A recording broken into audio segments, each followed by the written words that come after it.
Friday, which means that there's fewer games than on Thursday. That's another weird one too. I've always wondered, why don't they have more games on Friday night? I mean, you guys have weekends in the States too, right? And Canada doesn't really matter. There's no sports that it's really competing with.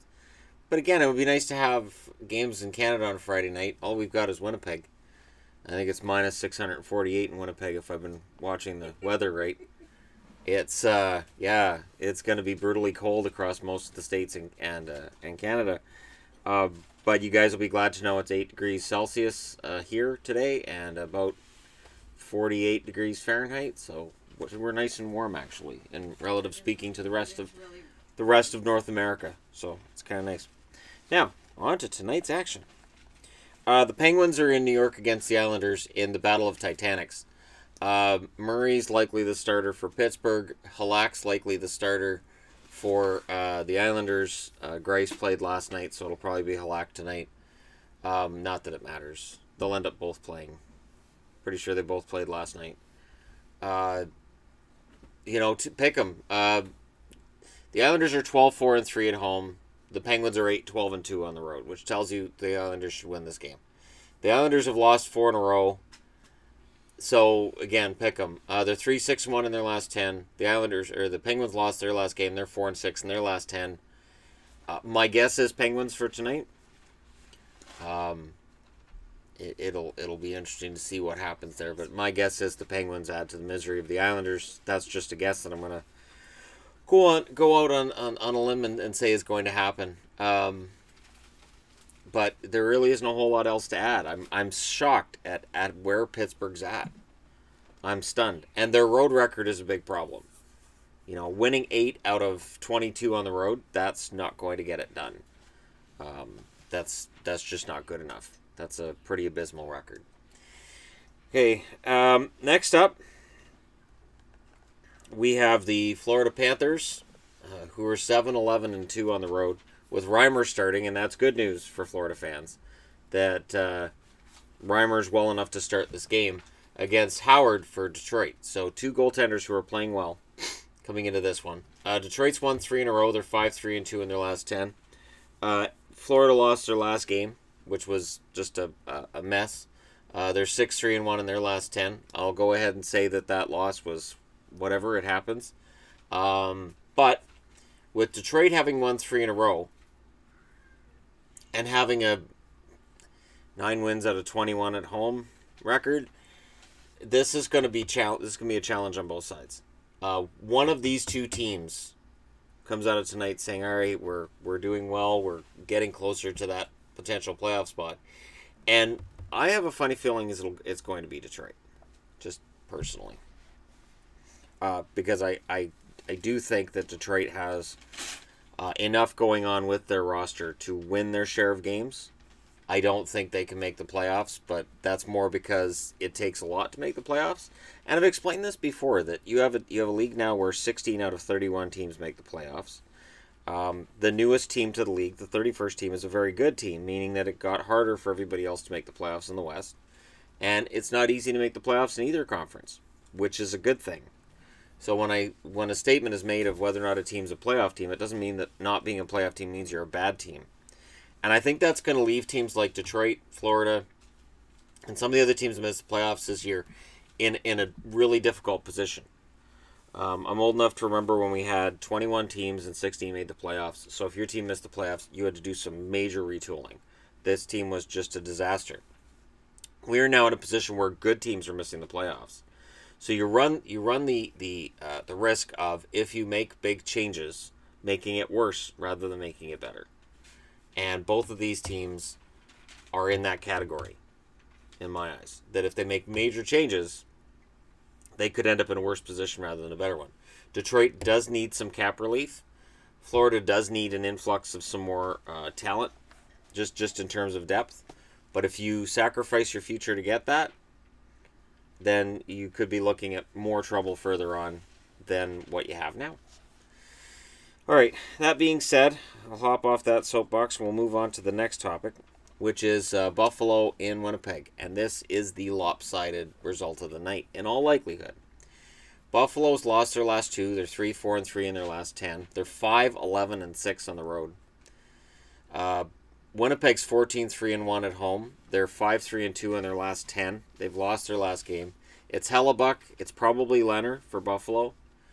The only thing going in Buffalo's favor is that Arizona won last night. It seems to be that every time one of them wins, the other one wins too. And Buffalo seems to be, making sure that they stay one win ahead of Arizona. So for that reason, Buffalo should win tonight. But it's Winnipeg. And Winnipeg's record at home is fantastic. Hellebuck's fantastic at home. They're in a dogfight at the top of that division with Nashville and St. Louis. And they can't allow themselves to lose a game against Buffalo, who got squashed last night by Minnesota. So I would anticipate Winnipeg winning, and I wouldn't be entirely surprised if it's a rather largish win that takes place. We'll see. I mean, there, and I keep trying to find rays of sunshine for Buffalo fans, but I don't think that's going to matter at this point. I think Buffalo fans are resigned to this season being what it is and looking forward to next year, which is a sad refrain that we keep repeating with certain franchises. Better luck next year. Reminds me of the, just the coach from Happy Gilmore, the better luck next year moment. Next up, the San Jose Sharks in Ottawa. The Sharks have Dell starting. Ottawa has Anderson starting. Anderson, of course, after the overtime loss a couple nights ago, skated off quite angrily. They've lost their last two. They're 3-5-2 in their last 10. San Jose, of course, lost their last game in a shootout. They're 5-2-3 in their last 10. This is a game San Jose should win. It's a wildly unpredictable team when you're in Ottawa. They're 7-7-5 at home, which isn't great, but it's not that bad. It means that at least 12 out of 19 games, they win or get it to overtime. It's not as bad as some of the other records on the board, but it's still not where Ottawa wants to be. So the pressure's absolutely on Ottawa, who are so far out of the playoffs that you have to wonder at what point players tune out. You'll see sometimes the team will be, close to 500 in the first half of the season, and then they just bottom out in the second half. And Ottawa's one of those teams I'm looking at and saying, could it get worse in the second half? As bad as it's been, could it get worse if teams start just really mailing it in? And it does happen. Famously, a few years ago when Buffalo decided they were going to get Connor McDavid by bottoming out, anytime players were playing well, Buffalo traded them. Ottawa's not in that position, but they need to win tonight. You at least have to get something going as the second half of the season is reached, because they are so far out. And I know there's Ottawa fans that haven't given up, but and I admire your spirit and your spunk, I really do, but I just don't see it happening. Because I just don't see it happening. All right, next up is the final matchup of the night, and it might be the biggest match of the night. It is the Vegas Golden Knights, who come in with a 10-8-1 record on the road. 8-1-1 in their last 10. They lost their last game last night, which was a good game. They're in Chicago against the Jeff Glass-led Blackhawks, who are 6-3-1 in their last 10. They won their last game, famously, with Glass in net. The Hawks are in an interesting spot. So when you look at the standings, right now, the Blackhawks sit at last place in their division with 44 points, but they're ahead of Calgary, Edmonton, Vancouver, and Arizona in terms of the standings in the West. They'd have to pass Colorado, Anaheim, and Minnesota to get into the playoffs. They're currently 3 points out, but they have 2 games in hand on Minnesota, who owns that last place in the playoffs. And they have a game in hand on Colorado, who they're 1 point behind. They're 3 games in hand on Minnesota, who they're 3 points behind. So that makes this game vital. Absolutely vital. For Vegas, we're not into vital territory yet. This is the 40th game they've ever played. They already have 56 points. They are absolutely playing with house money. Pardon the Vegas pun. If Chicago wins, they are absolutely in control of their destiny when it comes to the playoffs. If they lose, it's still too early to say that they're not. But you got to win your games in hand. And this is one of those games. And Chicago is a good enough team to win it.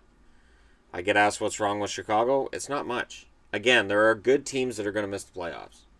And people are going to be scratching their heads wondering, what happened? What happened? In reality, good teams miss the playoffs when you only have 53% of the league makes the playoffs. That means 47% misses the playoffs.